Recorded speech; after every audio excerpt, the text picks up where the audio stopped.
الحمدللہ رب العالمین والصلاة والسلام علی محمد الامین اعوذ باللہ من الشیطان الرجیم بسم اللہ الرحمن الرحیم۔ خواتین و حضرات، ہم میزان حصہ دوم میں تیسرے باب کا مطالعہ کر رہے ہیں۔ یہ قانون سیاست کا باب ہے۔ ہم اس میں اب تک یہ دیکھ چکے ہیں کہ مسلمان کی حیثیت سے اللہ تعالیٰ نے ہمیں اس بات کا پابند کر رکھا ہے کہ ایمان کے ساتھ ہم اللہ اور اللہ کے رسول کے احکام کی اطاعت بھی کریں۔ اللہ کو معبود ماننے کا یہ لازمی تقاضا ہے، اور رسول کی حیثیت اس کے سوا کچھ نہیں کہ وہ در حقیقت خدا ہی کی بات ہم تک پہنچا رہا ہے۔ لہٰذا اس کے سوا کوئی راستہ نہیں ہے کہ اگر ہم نے اس بات کا اقرار کر لیا کہ ہم اللہ پر ایمان لائے ہیں اور اللہ کے رسول پر ایمان لائے ہیں، تو پھر اگر کوئی ہدایت انفرادی زندگی سے متعلق دی گئی ہے اس کی بھی پیروی کرنا ہوگی، اور اگر اجتماعی زندگی سے متعلق دی گئی ہے تو اس کی بھی پیروی کرنا ہوگی۔ اس کے بعد ہم یہ دیکھ رہے تھے کہ وہ کیا لوازم ہیں جو خود رسالت مآب صلی اللہ علیہ وسلم نے اس بنیادی اصول سے متعلق واضح فرما دیے ہیں۔ اس میں پہلی چیز زیر بحث تھی کہ مسلمانوں کا جو نظم اجتماعی بھی وجود میں آ جائے، ہر مسلمان کو اس کے ساتھ وابستہ رہنا چاہیے۔ یعنی نظم اجتماعی کے ساتھ وابستہ رہنا مسلمانوں کے لیے محض ایک سیاسی مسئلہ نہیں ہے بلکہ مذہبی مسئلہ ہے۔ یعنی اگر مسلمانوں نے کسی جگہ پر اقتدار حاصل کر لیا ہے اور وہاں ان کا ایک نظم وجود میں آ گیا ہے، جس کو دور جدید کی اصطلاح میں ہم ریاست سے تعبیر کرتے ہیں، تو پھر اس کو توڑنا، اس میں خلفشار پیدا کرنا، اس میں اپنی الگ پارٹیاں بنا کے اس کو چیلنج کرنا، اس کے خلاف بغاوت کرنا، یہ چیز اسلام میں سخت ناپسندیدہ قرار دی گئی ہے۔ میں وہ دونوں روایتیں آپ کے سامنے پیش کر چکا ہوں جس میں رسالت مآب صلی اللہ علیہ وسلم نے فرمایا ہے کہ اگر کوئی شخص نظم اجتماعی سے بغاوت کا ارتکاب کرتا ہے، ریاست کے نظم کو توڑنے کی کوشش کرتا ہے، تو وہ جاہلیت کی موت مرے گا۔ اور اس میں اس تاکید کے ساتھ یہ نصیحت فرمائی ہے کہ یہ کہا ہے کہ من فارق من الجماعت شبرن، اور دوسری روایت میں من خرج من السلطان شبرن، یعنی ایک نظم، ایک اقتدار قائم ہو گیا ہے، یہ اللہ کا سایہ ہے زمین پر، اس سے امن قائم ہوتا ہے، اس سے انسانوں کو وہ حفاظت حاصل ہوتی ہے کہ جو اس کے بغیر متصور نہیں ہو سکتی۔ چنانچہ اس میں جو لوگ حکومت کر رہے ہیں ان پر ہم تنقید کریں گے، ان کو تبدیل کرنے کی کوشش بھی کریں گے، ان سے اختلاف بھی کریں گے، لیکن اس نظم کو ہر حال میں قائم رکھیں گے۔ یہی وہ چیز ہے کہ جس کو عربی زبان میں التزام جماعت سے تعبیر کیا جاتا ہے۔ اور میں یہ عرض کر چکا اس سے پہلے کہ ہمارے ہاں لوگوں کو اس میں بہت خلجان پیش آیا۔ انہوں نے جب یہ دیکھا کہ رسالت مآب صلی اللہ علیہ وسلم یہ کہہ رہے ہیں کہ علیکم بالجماع، تو ایک گروہ نے یہ خیال کیا کہ ہم اگر کوئی پارٹی، کوئی جماعت، کوئی تنظیم بنا لیتے ہیں اور اسلامی مقاصد کے لیے بنا لیتے ہیں تو اس کے التزام کی ہدایت کی گئی ہے، اور دوسرے گروہ نے یہ خیال کیا کہ یہ پوری کی پوری امت مسلمہ ہے جس سے ہمیں وابستہ رہنا چاہیے۔ دونوں باتیں عربیت کے خلاف ہیں۔ الجماع اس نظم کے لیے استعمال ہوتا ہے جس کو مسلمانوں نے اپنے اعتماد سے قائم کیا ہو۔ میں نے مثال دی تھی کہ اس وقت وہ نظم ایک نہیں ہے، یعنی ایک نوعیت کا نظم پاکستان میں قائم ہے، دوسری نوعیت کا نظم ایران میں قائم ہے، تیسری نوعیت کا نظم انڈونیشیا، ملائیشیا میں قائم ہے۔ ایک نظم نہیں ہے۔ رسالت مآب صلی اللہ علیہ وسلم کے بعد ایک ہی نظم تھا لیکن بنو امیہ کے زمانے میں یہ معلوم ہے کہ یہ دو حصوں میں تقسیم رہا۔ جب عبداللہ بن زبیر رضی اللہ عنہ کی حکومت حجاز میں قائم ہو گئی تو اس وقت بھی دو حصوں میں تقسیم رہا، اور پھر جب بنو عباس کی حکومت مرکزی ریاستوں میں قائم ہوئی اور اندلس میں خود بنو امیہ نے اپنی حکومت قائم کر لی، تو دو متوازی حکومتیں موجود رہیں۔ پھر چھوٹی چھوٹی ریاستیں وجود میں آ گئیں، پھر جس کو سلطانی کا دور کہتے ہیں وہ وجود پذیر ہوا۔ غرض یہ کہ تاریخ نے بہت سے اوراق پلٹے ہیں، اور ہم یہ جانتے ہیں کہ اس میں نظم کی نوعیت تبدیل ہوتی رہتی ہے، لیکن جیسا بھی نظم قائم ہے اسلام انارکی کو پسند نہیں کرتا۔ وہ یہ کہتا ہے کہ اس سے وابستہ رہیے، اس سے وابستہ رہ کر اس کی اصلاح کیجیے۔ چنانچہ میں نے یہ بتایا تھا کہ جب خلفشار ختم ہوا اور سیدنا امیر معاویہ رضی اللہ عنہ کی قیادت میں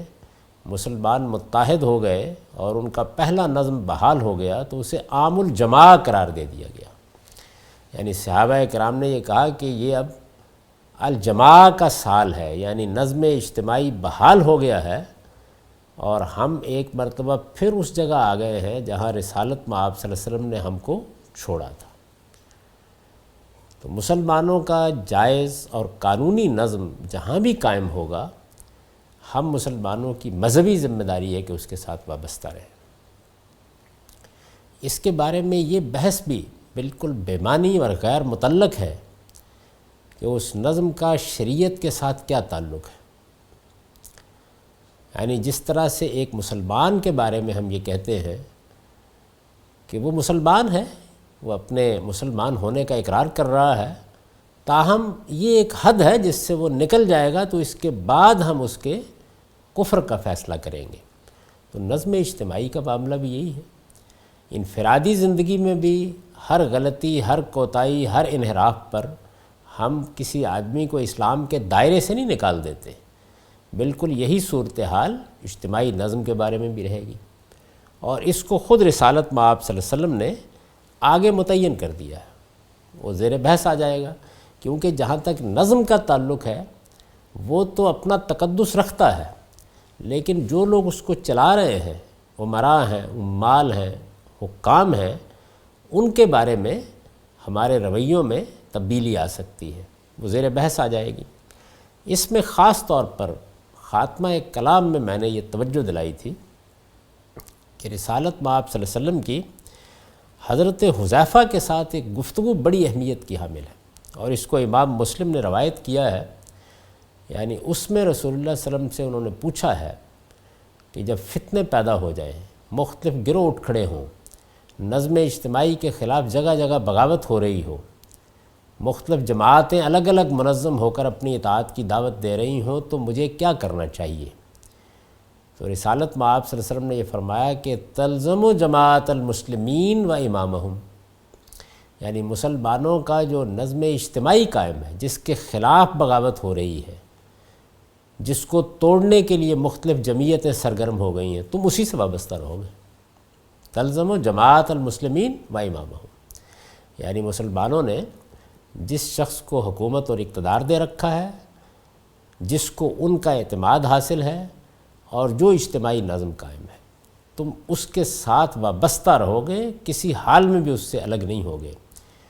اس کے بعد انہوں نے آگے یہ سوال کیا ہے کہ اگر ایسا ہو جائے کہ نہ کوئی امام رہے، نہ کوئی جمعیت، نہ مسلمانوں کا اجتماعی نظم قائم ہو، ایسی خلفشار کی صورت بعض اوقات پیدا ہو جاتی ہے جیسے ایک زمانے میں افغانستان میں پیدا ہو گئی تھی۔ یعنی ایک حکومت کا نظم ختم ہو گیا، اور اس کے بعد جو لوگ اس حکومت کے خلاف جدوجہد کرتے رہے تھے ان کے مختلف جتھے آپس میں متصادم ہو گئے۔ نہیں کہا جا سکتا تھا کہ کوئی ایک ایسا شخص ہے کہ جو اس وقت نظم حکومت کو چلا رہا ہے، یا کوئی ایک حکومت قائم ہے۔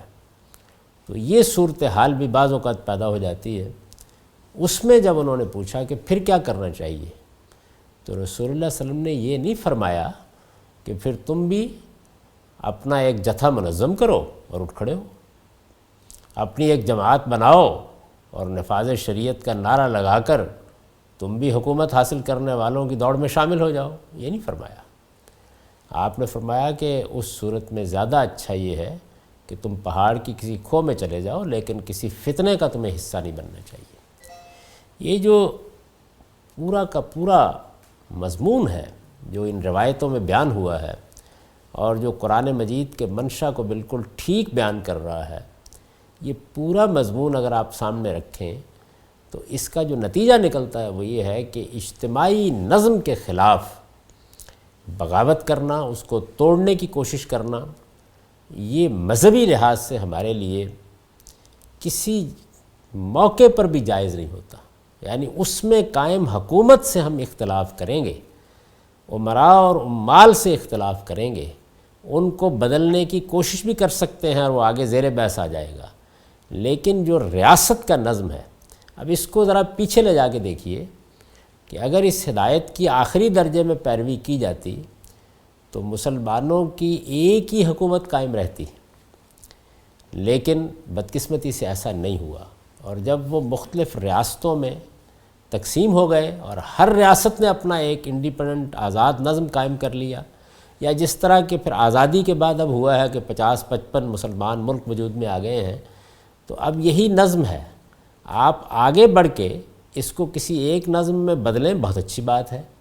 لیکن اس کو توڑنے کی کوشش کرنا، اس کے حصے بکھرے کرنا، یہ وہ چیز ہے کہ جس کو مذہبی لحاظ سے ہمارے لیے سخت ناپسندیدہ قرار دے دیا گیا۔ اس کے بعد دوسری چیز، دوم یہ کہ وہ قانون کے پابند رہیں۔ یعنی دوسری چیز کیا ہے جس کو رسالت مآب صلی اللہ علیہ وسلم نے واضح فرمایا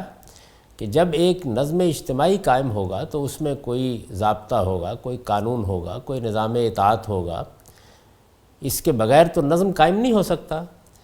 تو ہر حال میں اس کا پابند رہنا چاہیے۔ جو حکم دیا جائے اس سے گریز و فرار کے بجائے اسے پوری توجہ سے سنیں اور مانیں۔ کوئی اختلاف، کوئی ناپسندیدگی، کوئی عصبیت اور کسی نوعیت کا کوئی ذہنی تحفظ بھی قانون سے انحراف کا باعث نہیں بننا چاہیے۔ یعنی مسلمان صرف اپنی ریاست کا وفادار ہی نہیں ہوتا، قانون کا بھی آخری درجے میں پابند ہوتا ہے۔ یعنی قانون کی پابندی کی وہی اسپرٹ ہمارے اندر اللہ کے پیغمبر نے پیدا کرنا چاہیے، جس میں رات کی تاریکی میں تنہا کھڑے ہوئے بھی ایک شخص یہ فیصلہ کرتا ہے کہ نہیں، اگر سرخ بتی ہے تو مجھے انتظار کرنا ہے، جب ریاست کے نظم کے تحت نافذ یہ قانون مجھے اجازت دے گا اس کے بعد میں گاڑی آگے بڑھاؤں گا۔ تو قانون کی پابندی، قانون شکنی کی ہمیں تعلیم نہیں دی گئی۔ یہ اگر آپ غور کریں تو سیاسی لحاظ سے امن قائم کرنے کے لیے اور لوگوں کے اندر خلفشار کو ختم کرنے کے لیے بہترین لائحہ عمل ہے جو ہمارے مذہب نے اختیار کیا ہے، ہمارے دین نے اختیار کیا ہے۔ تو دوسری چیز یہ ہے، لیکن اس میں ایک استثناء ہے، اور وہ یہ کہ الا یہ کہ خدا کی معصیت میں کوئی قانون بنایا جائے، یعنی کوئی ایسا قانون بنا دیا جائے کہ جس میں ہمیں اللہ کے حکم کی خلاف ورزی کرنے کے لیے کہا جائے۔ یہ مسلمانوں کے ہاں ناممکن ہے کہ ایسی صورت پیدا ہو، لیکن بہرحال قانون اور ضابطے کی حد تک اس کو بیان کر دیا گیا ہے کہ اگر ایسا ہو جائے تو پھر مسلمان کے لیے یہ جائز نہیں ہے کہ اس قانون کی پابندی کرے۔ مثال کے طور پر یہ قانون بنا دیا جائے کہ تم نماز نہیں پڑھو گے، یا یہ قانون بنا دیا جائے کہ تم روزہ نہیں رکھو گے، یا اسی طریقے سے دین میں جو مثبت احکام دیے گئے ہیں یا اللہ کی اطاعت اور فرما برداری کے لیے جو ہدایات دی گئی ہیں، ان میں سے کسی کی خلاف ورزی کے لیے کہا جائے، یعنی ہمیں اس قانون کی خلاف ورزی کرنے پر مجبور ہونا پڑے، تو وہاں ہم صاف کہہ دیں گے کہ اس قانون کی پابندی اللہ اور رسول کی اطاعت کے تحت ہے۔ اللہ اور رسول کی معصیت میں کوئی حکم ہمیں نہیں دیا جا سکتا۔ اس ضمن میں جو ارشادات ہیں وہ دیکھیے، ارشاد فرمایا ہے علیک السمع والطاعہ فی عسرک و یسرک و منشطک و مکرہک و عثرۃ علیک۔ یہ مسلم کی روایت ہے، تم پر لازم ہے کہ اپنے حکمرانوں کے ساتھ سم و طاعت کا رویہ اختیار کرو۔ یعنی ایک چیز ہے جماعت کا التزام، وہ بیان ہو چکا اوپر، یعنی جو نظم اجتماعی قائم ہے اس کے اندر رہ کر زندگی بسر کی جائے، اور دوسرے یہ کہ اس نظم کو چلانے کے لیے جو لوگ ذمہ دار بنائے گئے ہیں ان کے ساتھ سم و طاعت کا رویہ اختیار کیا جائے، یعنی ہم سنیں گے اور مانیں گے۔ ارشاد فرمایا چاہے تم تنگی میں ہو یا آسانی میں، اور چاہے یہ رضا و رغبت کے ساتھ ہو یا بے دلی کے ساتھ، اور اس کے باوجود کہ تمہارا حق تمہیں نہ پہنچے۔ ظاہر ہے کہ یہ جو کچھ بھی آپ نے فرمایا ہے یہ اپنی حکومت کے بارے میں نہیں ہے، اس لیے کہ وہاں تو بے دلی ہو نہیں سکتی، وہاں تو ہر حال میں سر تسلیم خم کرنا ہے۔ یہاں یہ کہا ہے کہ تمہیں اختلاف ہو سکتا ہے، تم پر کسی کو ترجیح دی جا سکتی ہے، تم کسی معاملے میں مختلف نقطہ نظر رکھ سکتے ہو، لیکن جب ایک قانون بنا دیا جائے تو قانون پر تنقید ایک اور چیز ہے، قانون کو تبدیل کرانے کی کوشش ایک اور چیز ہے۔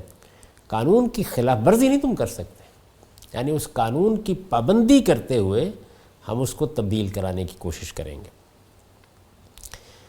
اس کے باوجود کہ تمہارا حق تمہیں نہ پہنچے۔ وَأَثَرَةٍ عَلَيْكَ، یعنی اگر حقوق بھی تلف ہو رہے ہوں تب بھی قانون شکنی کی رسول اللہ صلی اللہ علیہ وسلم نے اجازت نہیں دی۔ مزید فرمایا علی المرء المسلم السم والطاعۃ فیما احب وکرہ الا یؤمر بمعصیہ فإن أمر بمعصیۃ فلا سمع ولا طاعۃ۔ مسلمان پر لازم ہے کہ خواہ اسے پسند ہو یا ناپسند وہ ہر حال میں اپنے حکمران کی بات سنے اور مانے، سوائے اس کے کہ اسی کسی معصیت کا حکم دیا جائے۔ قدیم قبائلی تمدن میں احکام بڑی حد تک براہ راست آتے تھے، اس وجہ سے یہ تعبیریں اختیار کی گئی ہیں۔ اب قانون بن جاتا ہے اور اس کے بعد ریاست کے کارندے اس پر عمل کراتے ہیں۔ چنانچہ ایک کنسٹیبل جو سڑک پر کھڑا ہے وہ اصل میں ریاست کی اور قانون کی نمائندگی کرتا ہے، تو ہم سنیں گے اور مانیں گے۔ پھر اگر معصیت کا حکم دیا جائے، فرمایا حکمران کی بات سنیں اور مانیں سوائے اس کے کہ اسے کسی معصیت کا حکم دیا جائے۔ پھر اگر معصیت یعنی خدا کی نافرمانی، معصیت کا حکم دیا گیا ہے تو وہ نہ سنے گا اور نہ مانے گا۔ یہی وہ بات ہے جو میں نے عرض کی کہ ہمارے لیے یہ معیار مقرر کر دیا گیا ہے کہ تم یہ دیکھو گے کہ کیا اس قانون کی پابندی کے نتیجے میں تمہیں اللہ اور اللہ کے رسول کی کسی حکم کی خلاف ورزی تو نہیں کرنی پڑ رہی ہے۔ اگر ایسا ہے تو پھر ہم اس قانون کو نہیں مانیں گے۔ اسمعوا واطیعوا وان استعمل علیکم عبد حبشی کان راسہ زبیبا۔ ارشاد فرمایا سنو اور مانو، یہ بخاری کی روایت ہے، اگرچہ تمہارے اوپر کسی حبشی غلام کو حکمران بنا دیا جائے جس کا سر منقع جیسا ہو۔ عربوں کی نفسیات کو سامنے رکھ کے کہا ہے، ان کے ہاں چونکہ بہت احساس تفاخر تھا تو اس وجہ سے ایک حبشی کا ذکر کیا، اور اس کے ساتھ یہ بھی بتا دیا کہ اس کی صورت، شکل، اس کا وقار، اس کا تجمل، یہ سب چیزیں تمہارے لیے مزے کا خیز ہی کیوں نہ ہوں، لیکن جب مسلمانوں نے اعتماد کر کے اس کو حکمران بنا دیا ہے تو پھر جو قانون بھی وہاں سے صادر ہوگا اس کی اطاعت کی جائے گی۔ اولی الامر کی اطاعت کا یہ حکم ظاہر ہے کہ صرف مسلمان حکمرانوں کے لیے ہے، یعنی مسلمان حکمرانوں کے بارے میں ہمیں یہ ہدایت دی گئی ہے۔ مسلمانوں کا نظم اجتماعی اس سے وابستہ رہنے کے لیے کہا گیا ہے۔ مسلمان حکمران ہے، اس کی اطاعت کے بارے میں یہ ہدایات دی گئی ہیں۔ جہاں یہ صورتحال نہیں ہے وہاں ہم معاہدات کی پابندی کرتے ہیں۔ یعنی مثال کے طور پر ایک آدمی امریکہ میں رہتا ہے، برطانیہ میں رہتا ہے، تو وہاں ظاہر ہے کہ مسلمانوں کا نظم اجتماعی قائم نہیں ہے، لیکن جس وقت وہ اس سرزمین پر قدم رکھتا ہے تو وہ ایک عہد کا پابند ہو جاتا ہے۔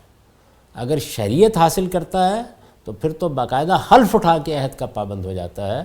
وہ پھر جو کچھ بھی اس کے اوپر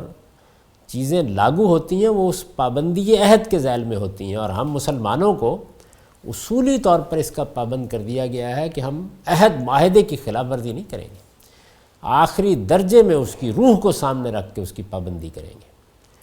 چنانچہ وہ لوگ کہ جو غیر مسلم ممالک میں ریاست کے معاملے میں سازشیں کرتے ہیں یا اس نظام سے فائدہ اٹھانے کے باوجود اس کے خلاف اقدامات کرتے ہیں یا قانون کی وہاں پابندی نہیں کرتے، وہ بھی ایک سنگین جرم کا ارتکاب کرتے ہیں، اس لیے کہ وہ اس عہد کی خلاف ورزی کر رہے ہوتے ہیں جس کو باندھ کر وہ وہاں گئے ہیں یا وہاں ٹھہرے ہوئے ہیں یا وہاں کے شہری بن گئے ہیں۔ تو یہ ایک بالکل الگ چیز ہے، لیکن مسلمانوں کے نظم کے بارے میں یہ ہدایات دی جا رہی ہیں۔ اولو الامر کی اطاعت کا یہ حکم ظاہر ہے کہ صرف مسلمان حکمرانوں کے لیے ہے۔ سورہ نساء کی زیر بحث آیت میں اولو الامر کے ساتھ منکم کے الفاظ سے یہی بات معلوم ہوتی ہے۔ یہ بات ذہن میں رکھنی چاہیے کہ ہماری شریعت کے جو کچھ بھی احکام ہیں وہ مسلمانوں کے لیے ہوتے ہیں، یعنی وہ انفرادی ہوں یا اجتماعی، یہ مذہب ہے۔ مذہبی قانون کسی دوسرے کے لیے نہیں ہو سکتا۔ ہم نے چونکہ مان لیا، اس بات کو تسلیم کر لیا کہ ہم اللہ پر ایمان لے آئے ہیں، ہم اللہ کے رسول کو مان رہے ہیں، تو چنانچہ اب جو مذہبی قانون ہے وہ آپ سے آپ ہماری انفرادی اور اجتماعی زندگی سے متعلق ہو جائے گا۔ لیکن جب ہمیں کسی دوسری قوم کے ساتھ معاملہ کرنا ہے تو وہاں یہ اصولی ہدایت دے کر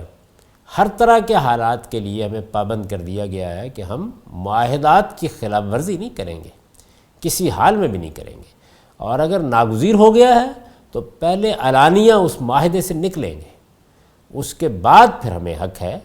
کہ ہم جو اقدام بھی کرنا چاہیں وہ کریں۔ نبی صلی اللہ علیہ وسلم نے وضاحت فرمائی ہے کہ کسی شخص کے مسلمان قرار پانے کے جو شرائط قرآن میں بیان ہوئے ہیں ان سے انحراف کے بعد اطاعت کا یہ حکم اس سے متعلق نہیں رہتا۔ یعنی اگر مسلمانوں کا نظم اجتماعی قائم ہے اور اس میں کوئی ایسے لوگ حکمران بن گئے ہیں کہ جنہوں نے وہ بنیادی شرائط ہی پوری نہیں کی ہیں جن کی بنیاد پر کسی شخص کو مسلمان سمجھا جاتا ہے، تو ظاہر ہے کہ اب پھر یہ قانون، یہ ہدایات، شریعت کے یہ احکام متعلق نہیں رہے۔ اس میں پھر ہم یہ فیصلہ کریں گے کہ ہم رہ رہے ہیں وہاں پہ تو بالکل اسی طریقے سے جیسے کسی غیر مسلموں کی ریاست میں رہ رہے ہیں، ہم جن معاہدات کے جس آئین کے پابند ہیں اس کے تحت فیصلے کریں گے۔ یعنی وہاں پھر وہی چیز سامنے آ جائے گی جس کا ذکر میں نے غیر مسلم حکمرانوں کے بارے میں یا غیر مسلم ریاستوں سے متعلق کیا۔ عبادہ بن صامت کی روایت ہے، دعان النبی صلی اللہ علیہ وسلم فبایانہ فقال فیما خضا علینا بایانہ للسمع والطاعہ فی منشتنا ومکرہنا وعسرنا ویسرنا وعثرتن الینا وَأَلَّا نُنَازِعَ الْأَمْرَ أَهْلَهُ إِلَّا أَن تَرَوْا كُفْرًا بَوَاحًا عِندَكُم مِّنَ اللَّهِ فِيهِ بُرْهَانٌ۔ یہ روایت بھی بخاری کی ہے۔ اس کا ترجمہ یہ ہے کہ نبی صلی اللہ علیہ وسلم نے ہمیں بیعت کے لیے بلایا تو ہم نے آپ سے بیعت کی۔ سیاسی نظم میں آنے کا یہی طریقہ اس زمانے میں رائج تھا، بیعت کی جاتی تھی۔ راوی کا بیان ہے کہ اس میں جن باتوں کا عہد لیا گیا، یعنی جب رسول اللہ صلی اللہ علیہ وسلم نے باقاعدہ نظم قائم کیا تو حکمران کی حیثیت سے آپ نے لوگوں سے عہد لیا، بیعت لی، اس کا ذکر ہو رہا ہے۔ راوی کا بیان ہے کہ اس میں جن باتوں کا عہد لیا گیا وہ یہ تھیں کہ ہم سنیں گے اور مانیں گے، یعنی وہی سمعت، چاہے یہ رضا و رغبت کے ساتھ ہو یا بے دلی کے ساتھ، اور چاہے ہم تنگی میں ہوں یا آسانی میں، اور اس کے باوجود کہ ہمارا حق ہمیں نہ پہنچے۔ یہ وہی باتیں ہیں جو اس سے پہلے بیان ہو چکی ہیں۔ اور یہ بھی کہ ہم اپنے حکمرانوں سے اقتدار کے معاملے میں کوئی جھگڑا نہ کریں گے۔ یعنی ایک چیز یہ ہے کہ قانون بن گیا اور قانون ضابطے کے مطابق انتخابات ہوتے ہیں، لوگوں کی رائے لی جاتی ہے، لوگ میدان میں آتے ہیں، اپنے آپ کو بھی پیش کرتے ہیں کہ ہم یہ خدمت کر سکتے ہیں، یہ بالکل اور چیز ہے، یہ قانون کے مطابق ہو رہا ہے۔ لیکن درمیان میں اٹھ کر کوئی آدمی بغاوت کر دیتا ہے، یا اس طرح کا قانون تو ابھی نہیں بنا اور اس میں نزاع پیدا ہو جاتی ہے، تو اس موقع پر یہ فرمایا کہ ایسا کوئی جھگڑا نہ کریں گے۔ فرمایا تم ان سے جھگڑا صرف اس صورت میں کر سکتے ہو، یہاں جھگڑا ایک خاص پہلو سے استعمال ہوا ہے، یعنی ان ننازع الامر اہلہ، وہ نظم کو چلا رہے ہیں، اب اس نظم کی خلاف ورزی کا فیصلہ کر لیا گیا ہے، یا ان کو اقتدار سے معزول کر کے ان کی جگہ لینے کا فیصلہ کر لیا گیا ہے، یا ان کو معزول کرنے کا فیصلہ کر لیا گیا ہے، یہ صورت زیر بحث ہے۔ تو فرمایا یہ اسی صورت میں ہو سکتا ہے جب کوئی کھلا کفر، کفرن بواہا، کوئی کھلا کفر ان کی طرف سے دیکھو اور تمہارے پاس اس معاملے میں اللہ کی واضح حجت موجود ہو۔ یعنی رسول اللہ صلی اللہ علیہ وسلم نے اس کا دروازہ بند کر دیا ہے کہ تعویل کی بنیاد پر کوئی بات کی جائے،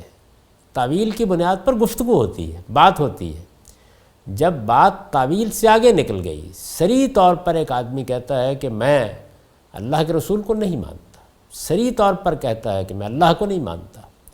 یعنی ایسا واضح کفر ہونا چاہیے، تو ارشاد فرمایا کہ اس کے بعد پھر تمہیں حق حاصل ہے کہ تم اگر کوئی اقدام کرنا چاہتے ہو تو کر لو۔ اسی طرح بعض روایتوں میں ہے انہو یستعمل علیکم عمراء فتعرفون وتنکرون فمن کریا فقد بریا ومن انکر فقد سلما ولکن من رضی وتابا قالوا یا رسول اللہ لا نقاتلہم قال لا ما صلوا۔ تم پر ایسے لوگ حکومت کریں گے کہ جن کی بعض باتیں تمہیں اچھی لگیں گی اور بعض بری، پھر جس نے بری باتوں کو ناپسند کیا وہ بری ذمہ ہوا۔ یعنی یہ دیکھیے اس میں یہ بتا دیا کہ جب کوئی بری بات ہے، غلط بات کی جا رہی ہے، تو ہم ناپسند کرنے کا حق رکھتے ہیں، یعنی اس سے اختلاف کرنے کا حق رکھتے ہیں، اس پہ تنقید کرنے کا حق رکھتے ہیں، اور یہ کرنا ہے اس لیے کہ اگر ایک غلط بات ہو رہی ہے تو ہمارا فرض ہے کہ ہم اس کی غلطی واضح کریں۔ فرمایا یہ کرنا اس لیے ضروری ہے کہ اس کے بغیر آپ بری ذمہ نہیں ہو سکتے، فقط بریا، اور جس نے ان کا انکار کیا وہ بھی محفوظ رہا، یعنی آگے بڑھا اور آگے بڑھ کے اس نے یہ کہا کہ یہ باتیں قابل قبول نہیں ہیں، شدید تنقید کر کے ان کو رد کر دیا، تو فرمایا کہ وہ محفوظ رہا، یعنی اللہ تعالیٰ کے ہاں وہ اب اللہ کے غضب سے، اللہ کی گرفت سے محفوظ ہو گیا ہے۔ مگر جو ان پر راضی ہوا اور پیچھے چل پڑا، یعنی ایک تو یہ ہے کہ آپ بری چیز کو ناپسند کریں، اپنی ناپسندی کا اظہار کر دیں، آپ انکار کریں یعنی ان کو مسترد کر دیں، یہ تو وہ چیزیں ہیں کہ جو ایک مسلمان کے شان ہے، اس کو یہی کرنا چاہیے۔ لیکن اگر اس کے بالکل برخلاف ناپسندیدہ اور غلط باتوں پر کوئی شخص راضی ہوا اور پیچھے چل پڑا تو اس سے پوچھا جائے گا، یعنی یہ بتا دیا آپ نے کہ تمہاری ذمہ داری کی حد کیا ہے۔ یہ دیکھیے نہایت خوبصورتی کے ساتھ یہ واضح کر دیا ہے کہ نظم اجتماعی سے ہم وابستہ رہیں گے، قانون کی پابندی کریں گے، خواہ وہ ہماری رائے کے خلاف ہی کیوں نہیں بنا دیا گیا، خواہ ہم پر ترجیح دے دی گئی ہے اور غلط دے دی گئی ہے، پھر بھی پابندی کریں گے۔ لیکن اگر کوئی دین، اخلاق، شریعت اور کسی بھی پہلو سے غلط بات ہو رہی ہے تو ہم ناپسند کریں گے، یہی ایمان کا تقاضا ہے، اور اگر اللہ ہمت دے گا تو اس کو رد کر دیں گے، اس پر تنقید کریں گے، اس کو مسترد کر دیں گے۔ فرمایا بچنے کا راستہ صرف یہ ہے، اگر آدمی اس پر راضی ہو گیا ہے اور پیچھے چل پڑا ہے، ان کا ساتھی بن گیا ہے جو غلط کام کر رہے ہیں،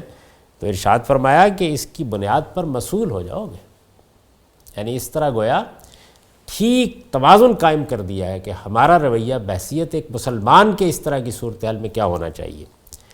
صحابہ نے پوچھا یہ صورت ہو تو یا رسول اللہ کیا ہم ان سے جنگ نہ کریں؟ ظاہر ہے کہ اس وقت کا قبائلی ماحول ہے، اس زمانے کی طرح کی افواج نہیں ہے، تو وہ یہ کہہ رہے ہیں کہ اگر اس طرح کی صورت پیدا ہو جائے تو ہم جنگ کر کے ان کو معزول کیوں نہ کر دیں؟ تو آپ نے فرمایا نہیں، جب تک وہ نماز پڑھتے ہوں۔ نماز اصل میں قرآن مجید سے معلوم ہوتا ہے کہ یہ اس بات کی علامت ہے کہ آدمی مسلمان ہے، اسلام کے دائرے میں کھڑا ہے۔ اب اگر وہ کوئی غلطی کر رہا ہے تو وہ تعویل کی غلطی ہوگی، یعنی اس کا عذر پیش کر رہا ہوگا، یا وہ علمی ہوگا یا عملی ہوگا۔ اس صورت میں ہم گفتگو کریں گے، بات کریں گے، دعوت دیں گے، لیکن آگے بڑھ کے خلفشار نہیں پیدا کریں گے، بغاوت کا ارتکاب نہیں کریں گے۔ ایک اور روایت میں ہے شرار و ائمتکم الذین تبغضونہم ویبغضونکم وتلعنونہم ویلعنونکم قیل یا رسول اللہ فلا ننابذہم بالسیف فقال لا ما اقاموا فیکم الصلاۃ۔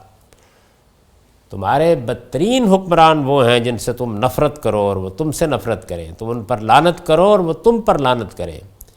پوچھا گیا اللہ کے رسول یہ صورت ہو تو کیا ہم ان کے خلاف تلوار نہ اٹھائیں؟ یعنی انتہائی صورت بیان کر دی۔ یہاں تک نوبت پہنچ گئی کہ ایک ایک قدم، ایک ایک فیصلہ، ایک ایک رائے قابل نفرت ہو چکی ہے۔ یہ صورتحال ہے، کوئی اعتماد کا تعلق قائم نہیں رہا، یعنی لوگوں میں اور ان کے حکمرانوں میں اعتماد کی ہر صورت ختم ہو گئی ہے۔ اس موقع پر فرمایا کہ تمہیں کیا کرنا ہے؟ تو یہ پوچھا گیا کہ پھر ہم تلوار نہ اٹھائیں؟ فرمایا نہیں، ما اقاموا الصلاۃ ما اقاموا فیکم الصلاۃ، جب تک وہ تم میں نماز قائم کرتے رہیں، یعنی نماز کا نظم قائم ہے، مسجدیں قائم ہیں، ان کا نظم حکومت چلا رہی ہے، یہ ہے نماز کا حقیقی اہتمام۔ تو فرمایا کہ یہ چیز حفاظت کا ذریعہ ہے۔ اس صورت میں تنقید ہوگی، غلطی سے اباء کی جائے گی، اس سے ناپسند کیا جائے گا، اس کو مسترد کر دیا جائے گا، معصیت میں کوئی حکم دیا جائے گا تو اس کا پابندی کرنے سے انکار کر دیا جائے گا، یہ سب چیزیں ہوں گی، لیکن آپ بغاوت نہیں کریں گے، نظم کے اندر کھڑے ہو کر یہ کریں گے۔ یہ دیکھ لیجئے کہ ہم آزاد نہیں رہے مسلمان کی حیثیت سے کہ اپنی سیاسی امنگوں کے لیے جو اقدام چاہے کر لیں، جس وقت چاہیں بغاوت کا ارتکاب کر دیں، جس وقت چاہے جتھے بنا کے اٹھ کھڑے ہوں۔ نہیں، ہمیں کچھ چیزوں کا پابند کر دیا گیا ہے۔ اور یہ اگر آپ دیکھیں گے تو سیاسی معاملات میں نہایت متوازن روایات، یعنی بالکل ٹھیک دین کے اور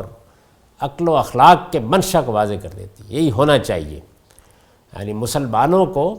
ایک ایسا گروہ یا ایسی جماعت ہونا چاہیے جو پرامن ہو،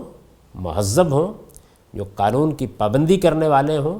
نظم اجتماعی کے اندر رہ کر جو کچھ انہوں نے کرنا ہے کریں۔ ناپسندیدگی کی اجازت دے دی گئی، انکار اور استراد کی اجازت دے دی گئی، اگر کوئی معصیت میں حکم دیا گیا ہے تو اس کی خلاف ورزی صاف صاف کر دینے کی ہدایت دے دی گئی۔ یہ سب باتیں بیان ہو گئی ہیں، بس یہ وہ حدود ہیں جو ہم قائم رکھیں گے۔ لیکن اگر کفر بوا کا، کھلے کفر کا ارتکاب ہو رہا ہے، جس کی میں نے عرض کر دیا کہ عملی مثال نماز ہے، وہ تارک ہو گئے ہیں اس کے، اور یہ کہ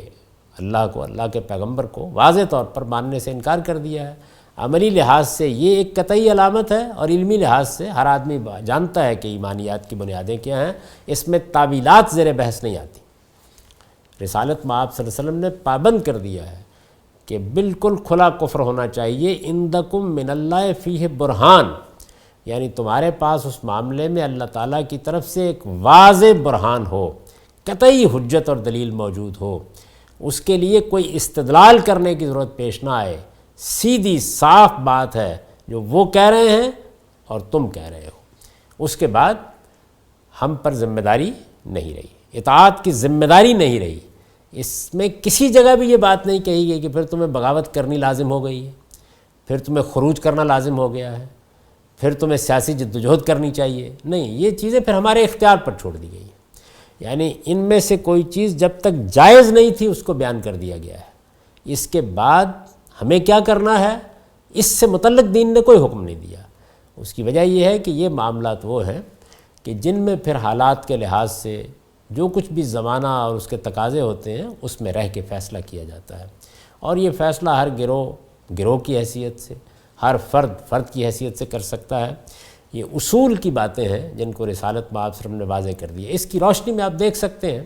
کہ اس وقت ہمارے ہاں جو تحریکیں اٹھتی ہیں اور جو نظم قائم ہوتے ہیں اور جس طرح کی جدوجہد کرنے کے نعرے لگتے ہیں، ان کی کیا حیثیت ہے۔ بالکل صاف طریقے سے وہ حدود بیان کر دیے گئے ہیں جن کے اندر ہم کچھ کر سکتے ہیں۔ ہمیں غلط بات کو ناپسند کرنا ہے بلکہ اس سے آگے بڑھ کے اس کا انکار کر دینا ہے۔ ہمیں معصیت میں کسی قانون کی پابندی نہیں کرنی، لیکن اگر یہ نوبت آ گئی ہے تو پھر ہمیں اپنا لایا عمل بنانے کا حق ہے،